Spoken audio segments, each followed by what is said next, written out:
என்ன நடந்திருக்குது, அவங்க எதோ புடிச்சு தள்ளி விட்டாங்களோ, போனாங்களோ, ஆனா ஏதோ செஞ்சுருக்காங்க.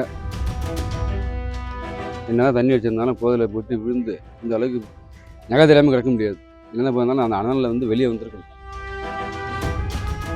அந்த பாடி தான் எரியாம கிடக்கும்போது நானும் கட்டலாம் அள்ளி போட்டு அவங்க எடுத்து போட்டாங்க. என் பெருசன் தானா சாவல. என் பெருசனை அடிச்சு நெருப்புல தூக்கி போட்டுக்கணும். இல்லை அவரா விழுந்தா பேரண்டு ஒரு பெட்ரோல் ஊற்றிட்டு கொளுத்துனா கூட பேரண்டு ஓடி விழுவாங்க, உயிர் போவோம். எப்படிங்க அவரு சாவாரு? இடுகாட்டில் சடலத்தை எரித்தவர் அதே சிதையில் தவறி விழுந்து பலியான சோகம். தந்தையுடன் எரியூட்டும் பணியில் ஈடுபட்ட மகன் தந்தையுடலையே அடையாளம் தெரியாமல் எரித்த அதிர்ச்சி சம்பவம். அரியலூர் மாவட்டம் செந்துறையை அடுத்த குமிழியத்தை சேர்ந்த ஒருவர் வயது முதிர்வு காரணமாக உயிரிழந்த நிலையில் அவரை சுடுகாட்டில் எரிக்க உடலை கொண்டு வந்தனர். எரியூட்டும் பணியில் அதே கிராமத்தை சேர்ந்த தங்கராசு, அவரது மகன் சக்திவேல் மற்றும் அறிவழகன் மூர்த்தி ஆகியோர் ஈடுபட்டுள்ளனர். நள்ளிரவை தாண்டியதும் தங்கராசு மட்டும் சுடுகாட்டில் இருந்து உடலை எரியூட்டியதாக கூறப்படுகிறது. காலையில் சுடுகாட்டிற்கு வந்த எரியூட்டப்பட்ட உடலின் உறவினர்கள் ஒருவர் அங்கு பாதி எரிந்த நிலையில் உடல் இருந்ததைக் கண்டு அப்பணியில் ஈடுபட்ட சக்திவேலை அலைபேசியில் அழைத்து சத்தம் போட்டுள்ளனர். இதனை அடுத்து சக்திவேல் உள்ளிட்ட மற்றவர்கள் வந்து பாதி எரிந்த நிலையில் இருந்த உடலை மண்ணெண்ணெய் ஊற்றி முழுவதும் எரித்துள்ளனர். உடலை முழுவதும் எரியூட்டிய பின்னர் அந்த பணியில் ஈடுபட்ட தங்கராசுவை தேடும்போது அவர் கிடைக்காததால் சந்தேகமடைந்த மற்றவர்கள் காவல்துறைக்கு தகவல் தெரிவித்தனர். அங்கு வந்த காவல்துறையினர் உடல் எரிக்கப்பட்ட இடத்தில் கூடுதல் எலும்புகள் இருப்பதைக் கண்டு சந்தேகமடைந்து தீவிர தேடுதல் நடத்தியதில் அங்கு 2 மண்டை ஓடுகள் இருந்ததைக் கண்டு அதிர்ச்சி அடைந்தனர். விசாரணையில் நள்ளிரவில் சடலத்தை எரியூட்டும் பணியில் இருந்த தங்கராசு நிலை தடுமாறி நெருப்பில் விழுந்து எரிந்திருக்கக்கூடும் என தெரிவிக்கின்றனர். பாதி எரிந்த நிலையில் இருந்த தந்தையின் உடலை வேறு யாரோ என நினைத்து மகன் முழுவதும் எரியூட்டியது குமிழியம் பகுதியில் பெரும் அதிர்ச்சியை ஏற்படுத்தியுள்ளது. தற்போது இது முன்பகை காரணமாக கொலையாகவும் இருக்கலாம் என தங்கராசு குடும்பத்தினர் சந்தேகத்தை எழுப்பியுள்ளனர். நீ ஒன்னும் பேசாம இருக்கணும்.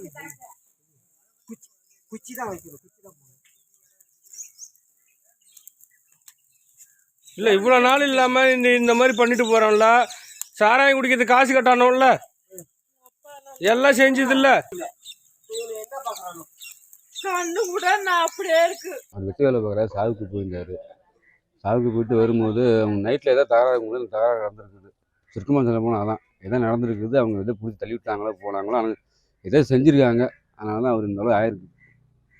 ஏன்னா போயிட்டு என்னதான் தண்ணி வச்சுருந்தாலும் போதையில் போட்டு விழுந்து இந்த அளவுக்கு நகை தெரியாமல் கிடக்க முடியாது. என்ன பண்ணாலும் அந்த அனலில் வந்து வெளியே வந்திருக்கணும். ஆனால் எதோ பண்ணுறாங்க, 2 பேர் வந்து பண்ணுறாங்க. கூட வந்து 2 பேர் தான் இருந்ததுங்க. அந்த 2 பேர் பண்ணுறாங்க, ஏதோ பண்ணியிருந்தாலும் நடந்திருக்கு. நான் காலைல போகும்போது தான் நான் பார்த்தேன். காலைல இப்படி 5-6 இருக்கும் நான் போகும்போது தான். இல்லை அவரும் தெரியாது. நானும் கட்டலாம் அள்ளி போட்டேன், ஆனால் அவரும் தெரியாது. எல்லாம் கறி கிடந்தது. அந்த பாடி தான் எரியாமல் கிடக்க போது நானும் கட்டலாம் அள்ளி போட்டு அவங்க எடுத்து போட்டாங்க. என்ன செய்யணும்னா அவங்க மேலே ஆக்ஷன் எடுத்தால் நல்லாயிருக்கும். இப்படி திட்டமிட்டு இதை பண்ணி அவங்க மேலே ஆக்ஷன் எடுத்தால் நல்லாயிருக்கும். அதே கூட பார்த்து தம்பி ஒருத்தர் இருக்கார், அதில் அந்த வேலை பார்த்தவர். எல்லாம் ஒரே தெருக்காரங்க தான். ஆனால் இப்படி பண்ணிருக்காங்க. என்ன காரணமாக இருக்குது? அது என்ன வந்து முன்னுவரான காரணமாக இருக்கலாம். ஏற்கனவே சண்டைலாம் சண்டை வந்திருக்குது. முன்னாடி ஒரு சாவில் ஒரு ஒரு 15 நாள் முன்னாடி சண்டை வந்திருக்குது. இன்னும் பார்த்து தகராறு நடந்திருக்குது. அது எதோ முன்னுவராத எதோ பண்ணிருக்காங்க. அதோ வாக்கு சம்பள பிரச்சனையோ இல்லை எந்த பிரச்சனையும் தெரியல, ஏதோ பண்ணிருக்காங்க. ஆனால் பண்ணி எதோ தள்ளி விட்டுருக்காங்க. இந்த பின்பக்கம் வந்து அடிக்கடி பட்டிருக்கும் போல் இருக்குது. டக்குன்னு உயிர் போய் டக்குன்னு அடிச்சுட்டு வந்துட்டாங்க. அப்படியே அங்கே போட்டுக்க அவர் ஏற்படும் இல்லை.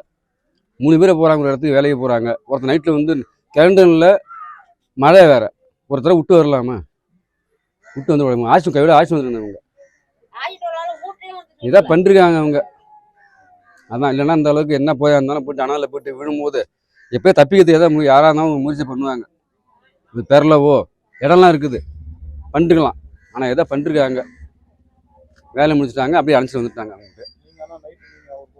இல்லை நான் போகல, நைட்லாம் போகல. நான் பகலில் அந்த காரியத்தை நான் போகலாம். காலைல நான் டீ கடைக்கு போகும்போது சொன்னாங்க, இதுமாரி உங்கள் அப்பா வெட்டி வேலை பார்த்தாரு, பணம் சரியாக எரியல, பாதியாக கிடக்குது, என்னடா வேலை பார்க்குறேன்னு சொல்லி இப்போ வந்து பார்த்தா எங்கள் அப்பா ஆளை காணும், இப்போயே கட்டை அழுட்டு வாங்கி சொன்னாங்க. அப்போ தான் நான் கட்டை அழுட்டு போனேன். அப்போ அவங்க 2 பேரும் வந்துட்டாங்க. நான் எடுத்து கட்ட ஒன்றதை போட்டு அவங்க தூக்கி அடுக்குனாங்க. அதான் சார் நடந்தது. ராத்திரிக்கு வரல சாமி, முடியும் தூங்கல சாமி, என்ன காரணம் வரலன்னு 5 மணிக்கு ஏஞ்சி ஓடி அந்த ராசா கடையை விசாரித்தேன். சைக்கிள் ஆலமரத்துக்கிட்ட நின்றுது. ராசா கடையை விசாரித்தேன். 4 மணிக்கு நான் வந்துடுவார், உன் பிரச்சனை அங்கே வெள்ளை கருப்பாயி நான் பார்க்கல, நீ ஓடி உன் பிரச்சனை பாருன்னாரு. அப்படியே பக்கத்தில் பூனைங்கடையில் விசாரித்தேன், அங்கே அவர் போய் குந்திருப்பார். நான் பார்க்கல, ராத்திரி பார்த்தது தான். உன் பிரச்சனை பார்க்கலாயா, நீ போய் பாராயா, எங்கே போய் ஆளே பார்க்கலாயா, நம்மகிட்ட இங்கே வராத இருக்க மாட்டார், பாராயான்னாங்க. ஓடியாந்தாண்ணா, மாமனை எங்கடா பார்த்த, எப்படா விட்டான்னா, ஆளை காணுமே எங்கடான்னு கேட்டான். உன் பிரச்சனை எங்கேயாவது போயிருப்பான், ராத்திரிக்கு 2 மணிக்கு கூப்பிட்டோம் வரலான்னுட்டான், பணத்தை தூக்கிட்டு ஓடி போனான். அப்படி நான் எல்லாம் மரியாதையாக பேசு, என் பெருசன் வரட்டும், நேராக ஆள் வரட்டும், ஆளை காணும், கூப்பிட்டு வச்சு கேப்பண்டா, நெசம் போய் தெரிஞ்சுக்கலாம். 8 மணிக்கு மேலே பார்த்தா போட்டாயா என் பெருசனா இருக்காரு. அதுக்கு மேலே தான் நாங்கள் அடிச்சு முட்டிக்கிட்டு அதிரிக்கிட்டு நாங்கள் கேஸு கொடுத்துக்கிட்டு எல்லாரும் வந்துட்டோங்க. என்னம்மா சொல்கிறாங்க, எங்களுக்கு சந்தேகம் தாங்க.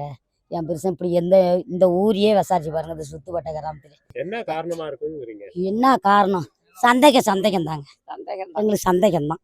என் பெருசன் தானே சாவல, என் பெருசனை அடிச்சு நெருப்புல தூக்கி போட்டுக்கணும், இல்லை அவரா உழுந்தா பேரண்டு ஒரு பெட்ரோல் ஊற்றிட்டு கொளுத்துனா கூட பேரண்டு ஓடி விழுவாங்க, உயிர் போவோம். எப்படிங்க அவரு சாவாரு, எப்படி சாவாரு, எங்களுக்கு சந்தேகம். தவிர்க்க முடியாத தம்ப்நெயில்ஸ், கலக்கலான கண்டென்ட்ஸ், சினிமாவும் சீரியஸ் பிரச்சனைகளும், பல வருடங்கள் இடைவெளிக்கு பிறகு இந்த படத்துல ஒரு கலகலப்பும் கைகலப்பும், போயிட்டே தான் இருக்காரே தவிர பிரேக்கே இல்லாமல் பிரேக்கிங் நியூஸ் சொல்லும் தந்தி டிவி ஆப். இன்ஸ்டா தலைமுறை வரை இறங்கி அடிக்கும் தந்தி டிவியின் டிஜிட்டல் எக்ஸ்க்ளூசிவ். அது தண்ணிக்குள்ள போகும்போது ஹேங் ஆயிடுச்சு. உங்களுக்கு விஜய் சார் எந்த அளவுக்கு ரொம்ப பிடிக்கும்? Of course, Malayalis are huge Vijay sir fans. 2 பேருமே ரொம்ப பிடிக்கும் எனக்கு. தந்தி டிவி ஆப்பை இலவசமா டவுன்லோட் செய்யுங்க, ஃபாலோ பண்ணுங்க, சப்ஸ்கிரைப் பண்ணுங்க, என்ஜாய் பண்ணுங்க. 2.73 கோடிக்கும் அதிகமான மக்களின் உள்ளங்களை வென்ற தந்தி டிவியின் டிஜிட்டல் தளங்கள், 1.26 கோடி யூடியூப் சப்ஸ்கிரைபர்ஸ், 47 லட்சம் ஃபேஸ்புக் ஃபாலோவர்ஸ், 26 லட்சம் இன்ஸ்டாகிராம் ஃபாலோவர்ஸ், 23 லட்சம் எக்ஸ் ஃபாலோவர்ஸ், 11 லட்சம் தந்தி ஆப் டவுன்லோட்ஸ், 30 லட்சம் வெப்சைட் மந்த்லி ஆக்டிவ் யூசர்ஸ், 14 லட்சம் வாட்ஸ்அப் ஃபாலோவர்ஸ். அசுரபலம் கொண்ட எங்கள் டிஜிட்டல் கரங்களில் உங்கள் விளம்பரங்களை சேர்க்க வாட்ஸ்அப் பண்ணுங்க 8939883778. Email advt@dttv.in.